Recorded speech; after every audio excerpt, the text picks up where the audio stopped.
Great. So everyone, thank you so much for coming to our event. Yeah, and today we are going to talk about building the scientist personal brand on LinkedIn together with Sergey, please. Sergey is a computer science professor at Georgia State University, and also Sergey is the director of the machine learning core at Trends Center. He conducts research in the fields of neuroimaging, deep learning, and machine learning. So it's pretty exciting because these topics, they're very hot now, and yeah, and trendy, and it's very important actually. I believe that in the future, maybe human brain will be connected to technologies, to AI. Yeah, I believe so. So, Sergey, could you please tell us a little bit more about yourself, about what you are working on now? Oh, yeah. Hi, everyone. As you said, I'm working at the Trends Center where we are right now. Trends is an acronym that stands for Translational Research in Neuroimaging and Data Science. And that's what we do. We do a lot of data science, machine learning, because we are trying to answer questions in neuroimaging and mental health and trying ultimately figure out how the brain works by looking at how it breaks, and how neuroimaging collects a lot of data, lots of data sets. Uh, uh, Data is different modalities, MRI, so magnetic resonance imaging, everyone heard of. It's in every doctor's office, or at least every doctor can send you to one. But we also collect functional MRI that is not approved for clinical use yet, as far as I know. But it's an active area of research. But besides those two, there are many other data types, fusion tensor tomography, like many things that we work on and we're trying to make sense of. But as you understand, when you have a lot of data, you need a lot of computational resources and methodologies, and off-the-shelf methodologies don't usually work. So that's here's my role, and the role of many others at the center, is develop new methodologies of how to use the data that we collect to the benefit, ultimate benefit. Translational research in the name of Trend Center means we want our findings or our methods to translate to the clinic to help the patients in the end. And we, Mm-hmm. yeah, deep learning is one of the methodologies that we work on to make sense of that data, and there are many others. Like causal learning is one that I'm working on. That's one of my favorite topics. And yeah, and I can go in depth as much as we want, but yeah, I think that's enough for Yeah. sure. Yes. So, if I understand it correctly, there are like two fields, two directions. First one is deep learning and some other machine learning types, and the second is about data. How to, for example, organize it to make this data private and still use it in your research, right? Oh, you can call it informatics usually, if how to organize the data and things like that. It's called data informatics. But I view all of this, at least in the as you know, we we are highly specialized society, right? It's not that one person does everything. So like we have many people doing different things in order for the center to work, right? Psychologists are there. Yeah. I'm a computational person, right? I know a lot about psychology since the years of working with it, but it's not my specialty. It's not my focus. Then signal processing, electrical engineering people are on the team as well in the center. So many different breeds and types of people are working together on one goal, and just saying, okay, it's neuroinformatics or machine learning, it's incorrect. But for me, I could say, yeah, it's machine learning in all of the different kinds, in applications to neuroinformatics, in Mm-hmm. applications to just pattern recognition in brain imaging, so on. Yeah, that's exciting. And we know that your main project now is BrainChop, in-browser tool for 3D MRI rendering and segmentation. Maybe you could also tell us a little bit about it. Well, yes. First of all, it's not the main project. It's maybe one of the projects, and it's just my kind of personality, and I accepted it. So please, people who are listening to us, accept me as I am. I cannot. Every time I get a question, who you are, I get identity crisis because I'm whatever I feel like right now. Right? It's not that like yeah, this is my main project, and I always dreamed about it all my life since I was born. No, I do interesting stuff, and I do the important stuff as I see it at the moment. And BrainChop is an important project that is led by my postdoc Mohammed Masood. What and it's been started long ago in 2016 when a student of mine who's now a research professor at Emory, who graduated, implemented a deep learning model that would segment brain images into functional regions. So what he's done, what we've done back then in 2016, 17, we set up a website where people could upload their MRI images of the brain. The samurai image would go back to our server, get processed there on a general processing unit, GPU, and the result would be returned to them in the browser. Lengthy and frankly not too privacy preserving process, because then people had to trust us that we wouldn't take their data. So what BrainChop solves that problem by since then, a lot of things have changed. We have more efficient models.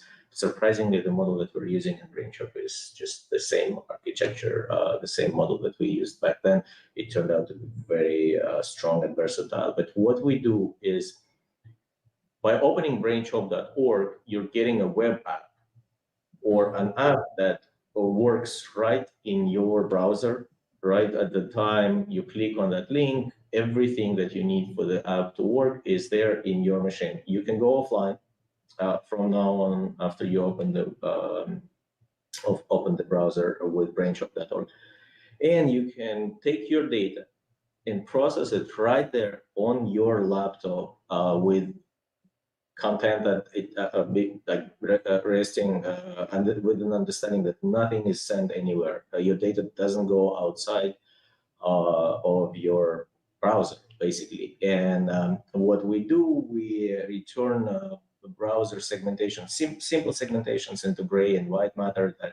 That's a needed step in many processing techniques, but also complicated segmentation that by using state-of-the-art software could take anywhere up to 8 hours on normal workstation. So we're doing it in browser within 5 to 10 minutes.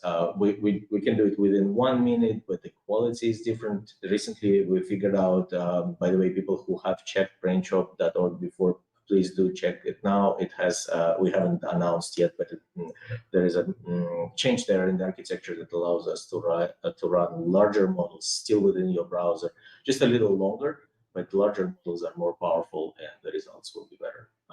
So Wow, yeah, yeah, shortly, sounds it's great more for imaging in the research. browser. Mm-hmm. For machine learning. Uh, do you have any plans maybe to commercialize this research project, or for now it's open for everyone? Potentially, well, I'm not averse to those to this, but right now the goal is just to change the perception of radiologists and clinicians, and frankly, researchers and funding agencies, that building software that only researchers can run on their powerful workstations is not the way to go. But the goal with BrainChop is to demonstrate that the ease of use does not have to come with decrease in accuracy, that we can have powerful modern machine learning, deep learning models that run in browser that are accessible to the clinicians, because think of a doctor or anyone at the clinic, they have so much to do. and now they Yeah. want to use modern machine learning. And to use modern machine learning, what if you ask an engineer, oh, just go on Hugging Face and pull the model. Okay, well, imagine a clinician again. They are not an engineer. They, of course, can get a second degree, spend a lot of nights because at the daytime they're working their 18-hour shifts. So this is just not reasonable. What we want Yeah. is for them to be able to click on a browser link, open up a website with the model already working, private, preserving privacy of the data, respecting privacy of the data. And uh, we want that idea to sort of propagate further in the society. Currently, people are not that open to it for various reasons. So, but the commercializing, yeah, possible. For example, thanks to this brand building activities, a company that produces hardware that works in embedded hardware, Mm-hmm. cameras that are in your doorbells and things like that. They reached out to us, to me and Mohammed, with suggestion that it would be interesting if our models that are so lean and powerful in terms of their performance that they can work in browser. Why don't we adapt them and to make them work on the edge on this low power hardware that Mm-hmm. can be installed in an operating room, for example, or not an operating room, but Wow. because we're Yeah. doing the implementation for now. For example, in a MRI clinic where MRI is Mm-hmm. collected, so it can do segmentation there right now in separation. Say, for example, assessment of tumor size right at the time of the scanner, but those Mm-hmm. are just potential where we can go. We're not doing that yet. Just Mm-hmm. conversations and Yeah. But still, it's ideating. very important. Yeah, I just wanted to add that what Sergey's lab and Sergey's projects, what they do in these projects, it's about understanding how human brain works, especially for some diseases, right? Because it could work a little bit differently comparing to the people without these kind of diseases. So it's a good way to understand how brain works and to build a model, like machine learning model of the human brain, right? Yeah, am I correct? Well, that's a dream. That's an ultimate dream. But we want to solve problems that seem to be simpler but are very complicated. For example, there are disorders like one project was done with Huntington disease. Huntington disease is a disease that you have it after genetic analysis. But the question there is when it will affect a person with that disease, when the disease will kick in and starts affecting the brain. It's a very devastating disease. Like the brain gray matter starts deteriorating, but when? So the question is, can we predict that? Can we predict that by observing brain activity and brain function? Say, okay, well, for you, it's probably going to happen in 5 years when you're, say, like the patient, like 35 versus, Yeah, oh, yeah. this will not happen until 50, or like things like that. If we can do it blindly without yet understanding how the entire brain works, we can still make an effect. We can still improve people's lives. So yes, but ultimately, of course, it would be nice to understand how this thing inside of our heads works, so we can even better answer medical questions and predictions. Yeah, it sounds very important because usually I guess that psychological diseases or psychiatric diseases, it's a maybe blind spots and people don't know about it a lot, and even scientists, right, that how these diseases work in terms of brain, in terms of neural system, human neural system. Well, Yeah. it's like when one breaks a leg or an arm. Oh, you look at X-ray. Okay, here's the bone is broken. But with mental disorders, nothing very visibly is changing when it's there. Only later, when it's too late to intervene, we see the changes that are structural. but there are no structural changes, just some functional changes, and they're not always there, right? Like, for example, hallucinations and things like that. The person is not always hallucinating, but just sometimes. And yeah, Yeah. it's very hard to control as well. How can we measure uh, a schizophrenia person that is at the early stage and is having a hallucination? They don't even know, the person doesn't even know they have the disease yet, but that's when it's beneficial for us to catch that. So we're working on the early diagnostic projects, and that's the interest, at least the push. Yeah. Yeah. It's very important.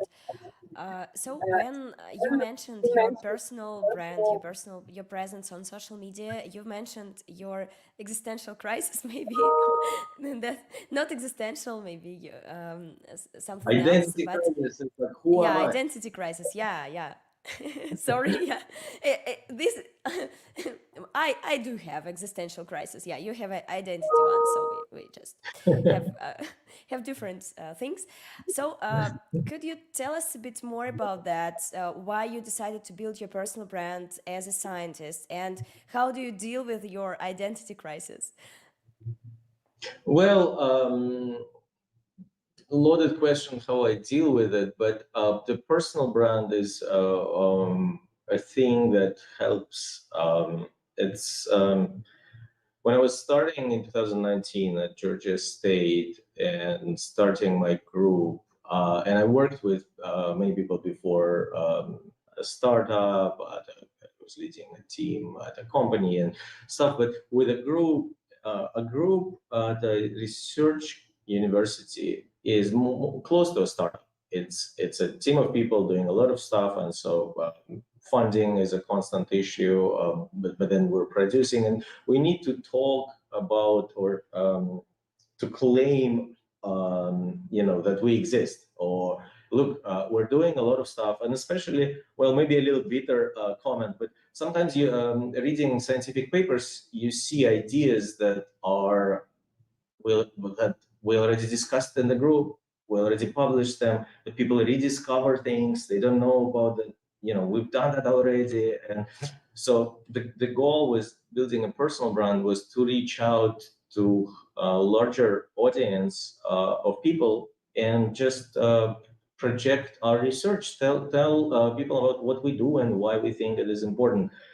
And when I have 20 people in the group, grad students, undergrads, master, PhDs, and postdoc, there's not really time for building the personal brand. Like, just Yeah, I can focusing, imagine it's a lot of work. focusing. Yeah. Yeah, so that's why I was looking for your help in that, like, to administer all of this.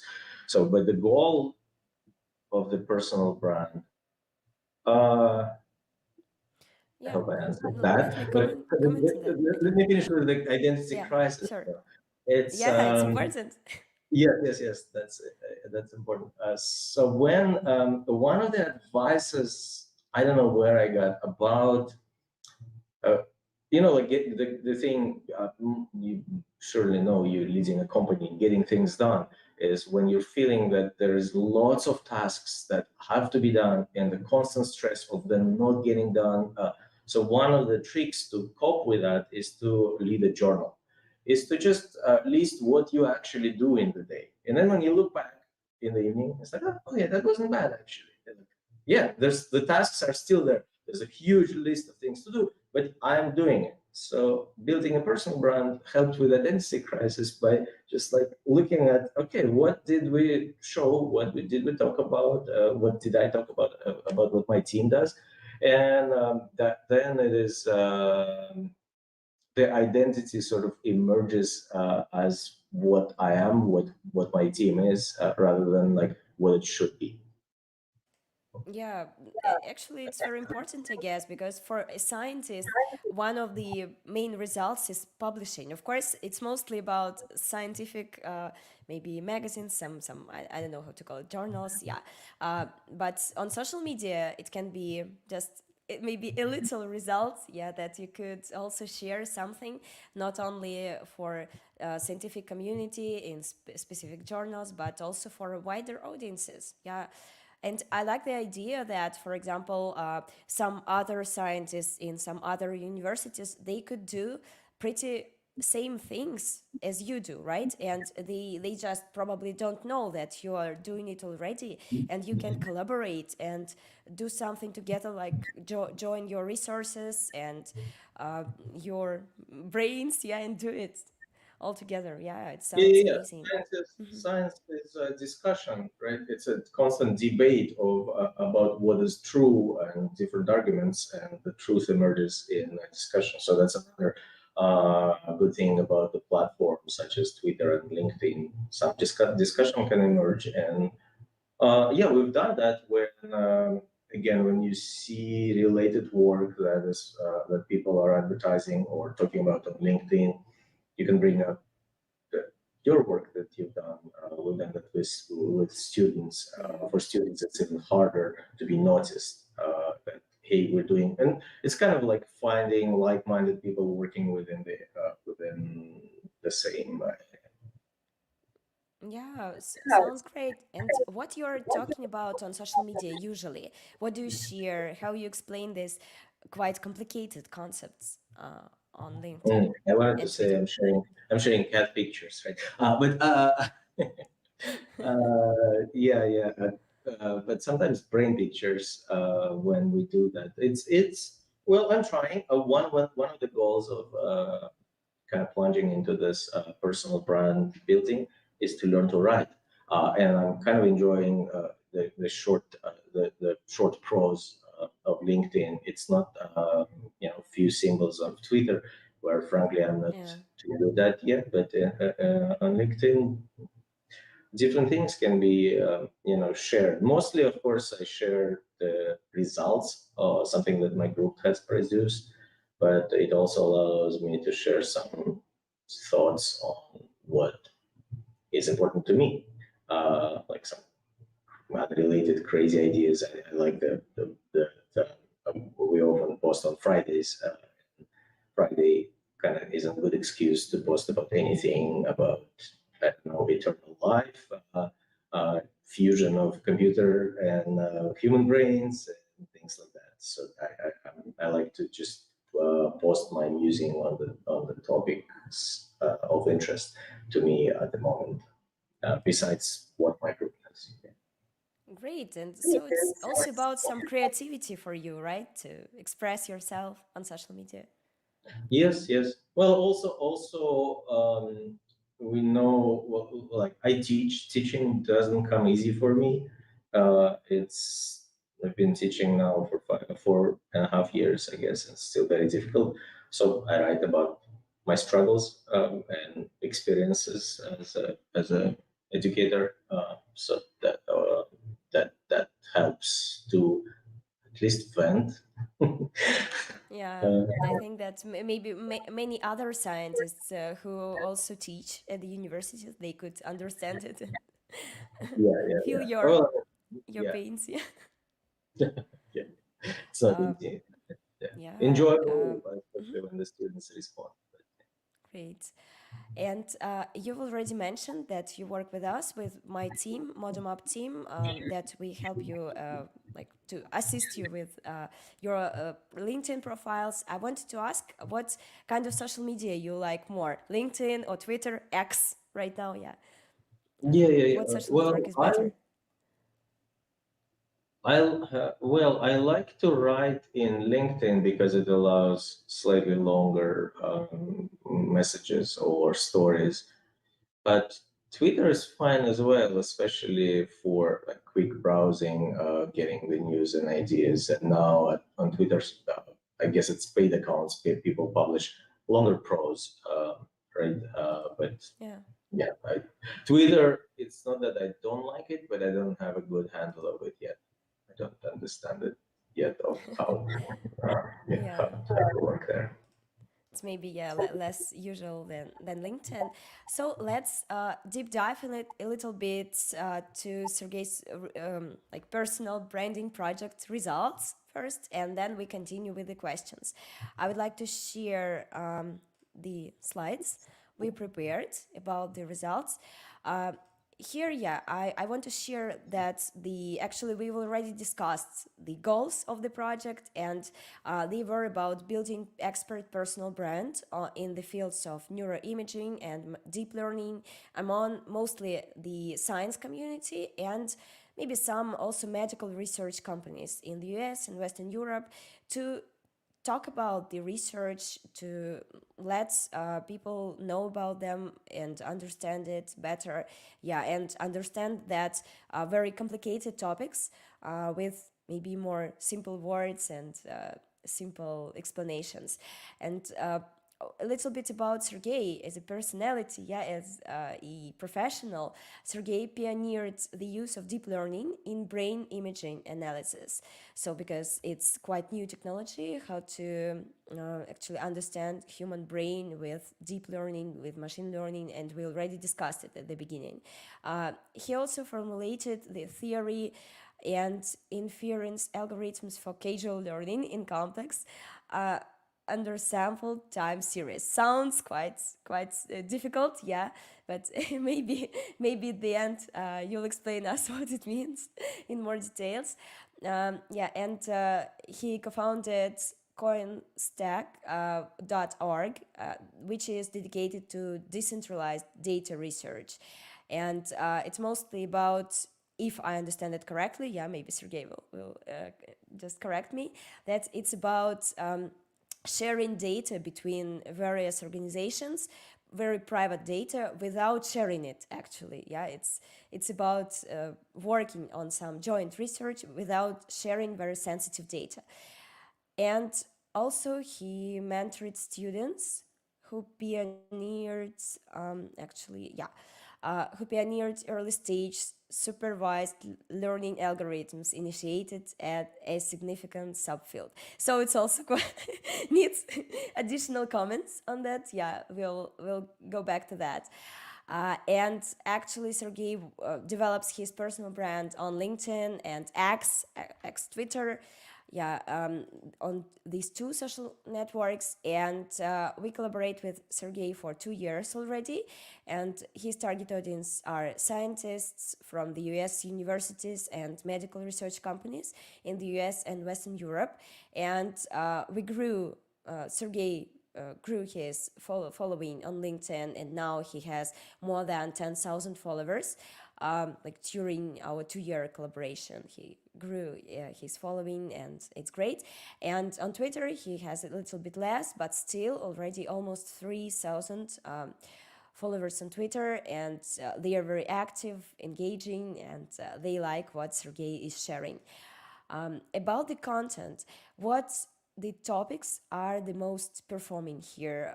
Sergey tells a lot of stories about teaching at the university, and we've discussed it already, right? That teaching is quite hard and, yeah, not so easy. And some students' projects, research achievements and awards they get, and some conference trips, because conferences, they are always about some new insights, new information, and it's great, it's very exciting.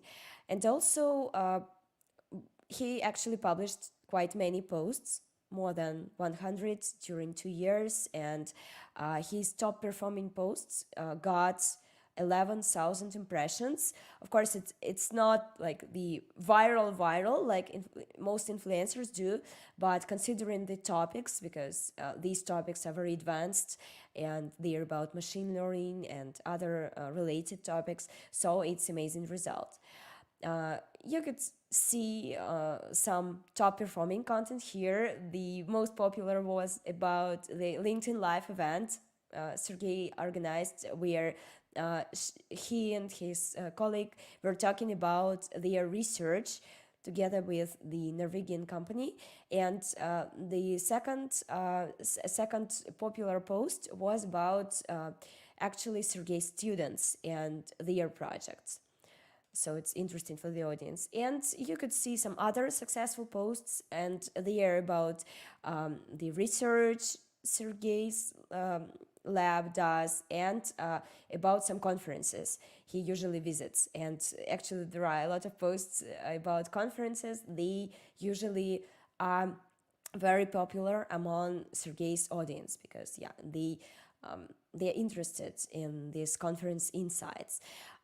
We quite recently we organized LinkedIn Live event, and here it was 1 hour event where Sergey and his colleague they discussed a case study with a Norwegian company, the joint project, the research project, and they answered some questions. And for this project, for this live stream, it was quite interesting that we had almost 400 registrations, but people who watched it, there were much more people who watched it. Not only those who registered, we had almost 1,000 views of this live stream. But the topic was quite complicated because it's about scientific research. It's a deep topic and it's a very professional topic, but still it's very popular on LinkedIn and LinkedIn audience, especially like scientific communities and some companies in the fields in this field. They are really interested in that and they asked questions. It was very engaging. And actually, Sergey's systematic work during 2 years on his profile just gave us some results, yes, some very good results. For example, multiple requests from various organizations to consult in neuroimaging topic.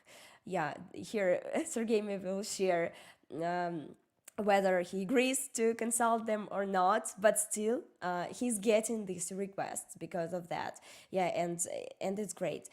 And also recently, Sergey earned his LinkedIn Top Voice badge in artificial intelligence and the second badge in algorithms.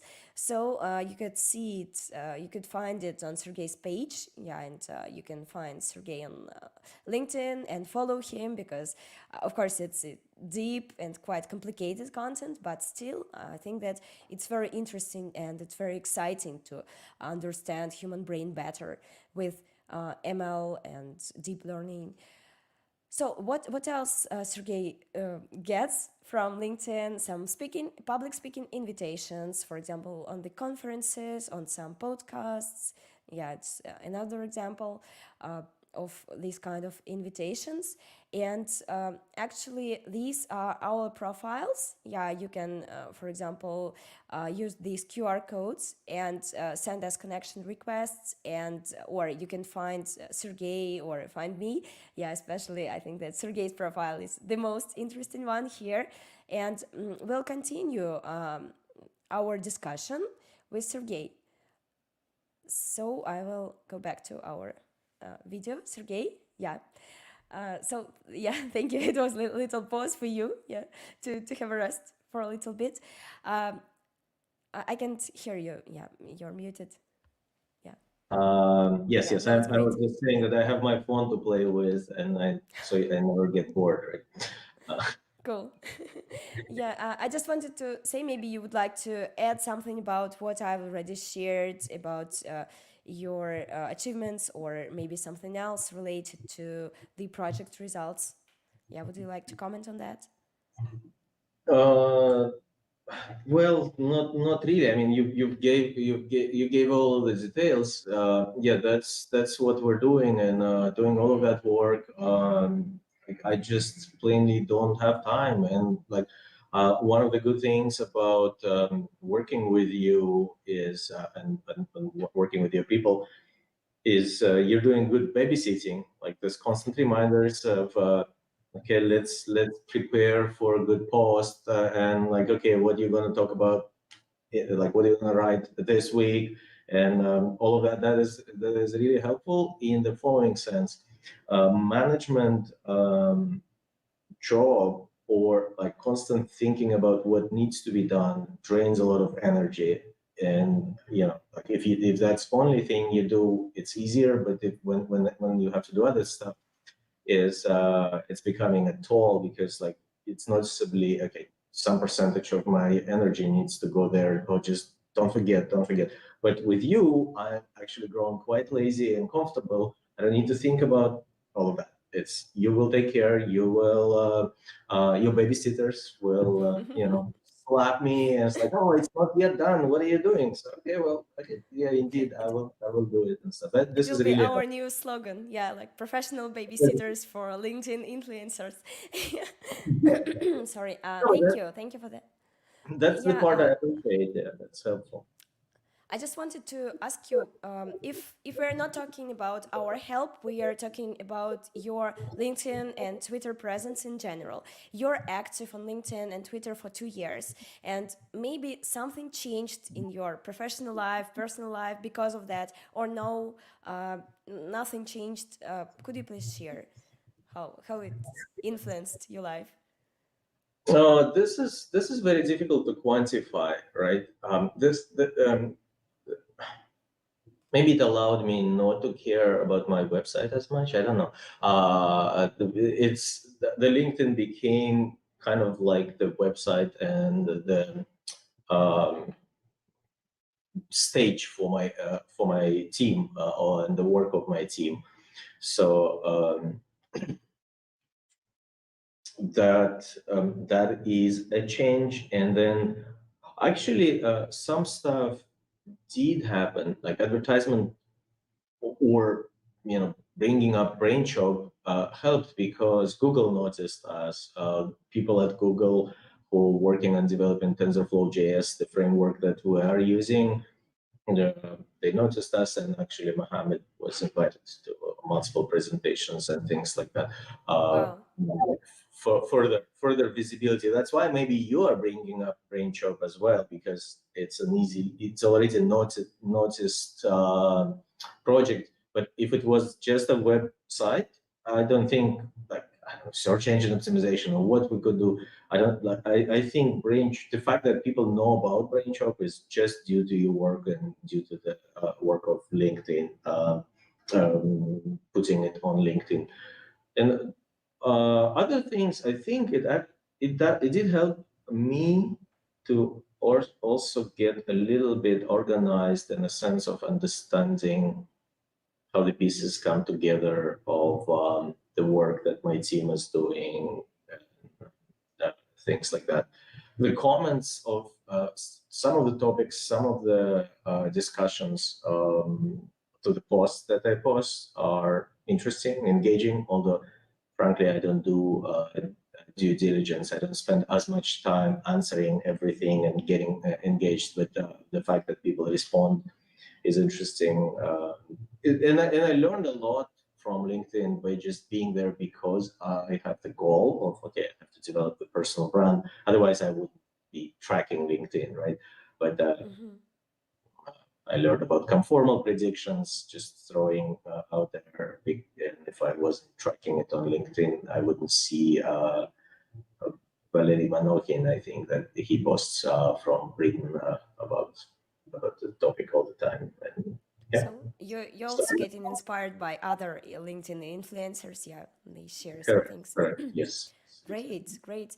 And what do you think about like academic community in general? Should scientists be active on LinkedIn or not? Would it be beneficial for them or not? I don't know. Somehow, well, like there's this would be, or like a normative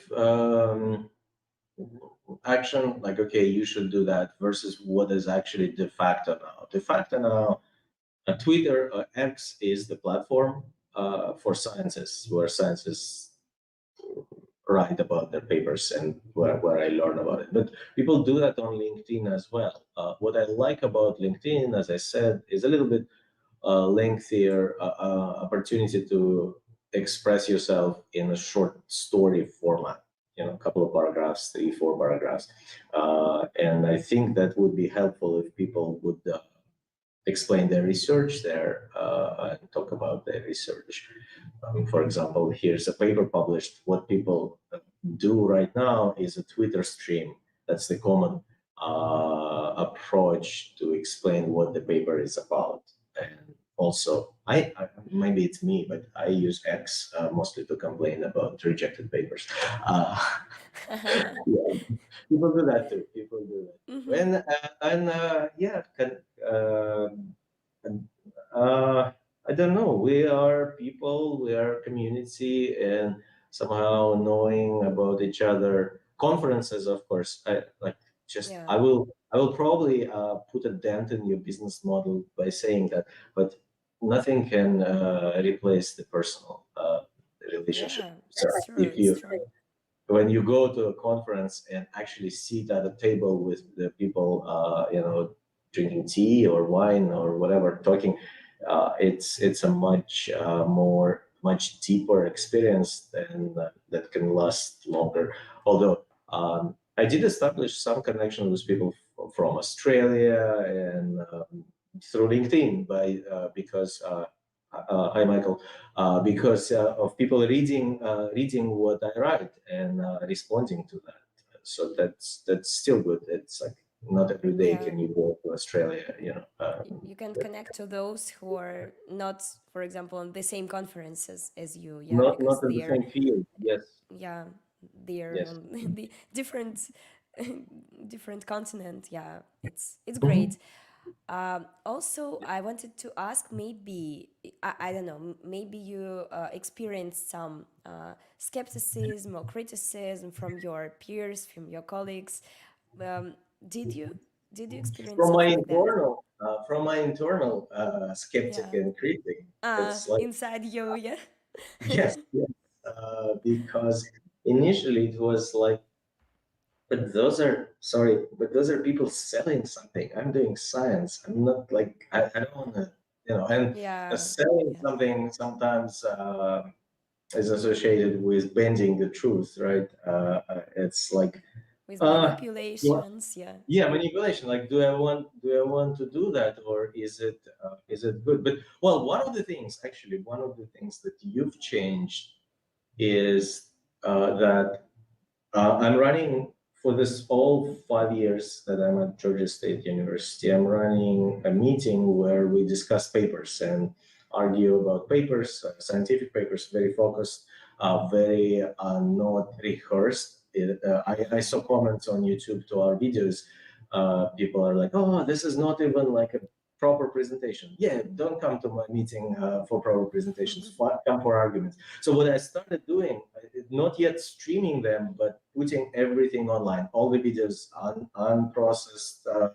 I was terrified of doing that before because, like, oh, what if we say something, and we do say something inappropriate all the time.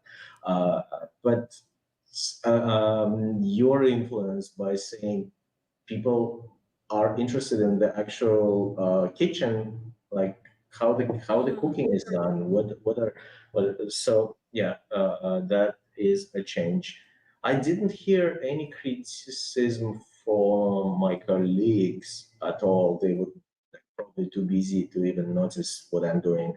But like from myself, some of the students as well, uh, like a stream like that. I heard not a criticism, kind of a very like a shock when I was suggesting, why don't we stream our meeting? Like recording, everyone is fine, but why don't we stream our meeting on LinkedIn? That met a huge pushback. Everyone was like, what, like, we're not even like selling anything. Why would we do that? So LinkedIn is still in the scientific circles and community is still not fully accepted. Somehow people are thinking of it as influencers are writing about stuff and we're trying to get, to figure out how the Yeah, world we're doing works. serious things here, Yeah, not yeah, like yeah. this. There is still some of that from my own team, yeah, from my own colleagues here, PhD students. They were strongly against it. We'll see. We'll see Yeah. if they change it. Yeah, I think that's it's important for everyone now to share something publicly. Yeah, not only for people who are selling something, just for everyone to share what you do. And yeah, if people who are watching us right now, if you are interested in maybe watching some internal kitchen, how it goes in Georgia State University, yeah, just put it in the comments. Maybe Sergey will plan something like that, or maybe not, but still, we'll just know that you are interested. It's very important to us. Yeah, and about the challenges we kind of understand. We've discussed that there are so many challenges, but you still work on it, and this is amazing. Yeah, that you overcome all of these challenges. Um, and I just, at the end, I wanted to ask about maybe you have some advice or some recommendations for scientists who actually would like to build their personal brands. Maybe they have a lot of like insecurities and they have a lot of worries, but they kind of want it. They want what you do. They want maybe some attention. They want to share what they are doing. What kind of advice could you give them? Well, I think in this, like in science, we're trained to be afraid of being wrong because we're searching for truth. That's the main declared goal of the war. Um, but and what I see from young people at our center as well, this declaration of truth is what matters and we're after truth is a little bit uh, it slows us down in the following sense that people tend to think that only the ultimate best paper that is actual truth, but we never know the truth and we probably will never Yeah. win will know the truth. So the goal of science as I see it is to publish incremental, like you discover something, you don't know if it's true or not, but you know it's new, at least for you. You put it out, and we all collectively look at it, either use it or criticize it. Many things that everyone liked turned out to be not true, and many things that nobody liked turned out to be true. So with um, LinkedIn, it is like that. Sometimes things are just thoughts, are just not ready for publication in a scientific journal, but sharing them, you can get feedback. Yes, you'll be Yeah. criticized. People do that. That's all. That people like doing that. But so what? It's like with you publishing a paper and then figuring out in the next paper that hey, I could have done it better. But that's the point because like once you put your thought on online, your idea, other people can build on it. If you keep it to yourself, it's you only the only person who's trying to improve it. Maybe you will not succeed, but maybe idea deserves to live by itself. So other people will improve it. So that helped me to realize how science and actually anything that we humans do works. You're putting stuff out for others to reuse and build upon, or to reject it. That's fine. 90% of things will be rejected. So what? Yeah. Yeah, I think that getting feedback it's very important, especially from your scientific community. Yeah, and in the discussions, the truth just is being Yeah, yeah, yeah. created. And Yeah. actually, what helped me to also realize how supportive the community on LinkedIn is. It's maybe like on Twitter, people and people tend to, throw snarky comments and like reject outright whatever you're saying.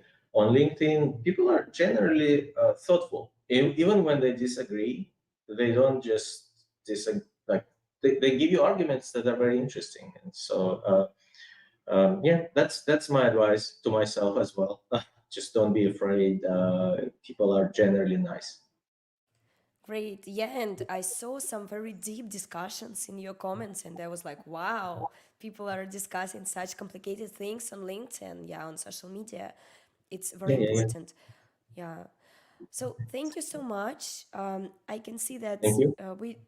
we don't have any questions for now. Just comments that it was great, impressive results, and Nurlan was saying that he likes this is a very cool topic. I mean, your project, your research, yeah, and it's amazing. Thank you so much for sharing, Sergey, and for being active on LinkedIn because actually this is how people just they know what's going on in this field and how you could for example understand human brain because I believe that this is your future, this is our future to understand how human brain works, and yeah, it's a very important mission. So thank you so much, and yeah, have Thank you, Olga. everyone who's yeah. Yeah, Have thanks a good everyone day, for everyone. Yeah, thank you. I'll yeah. ending the stream. Bye.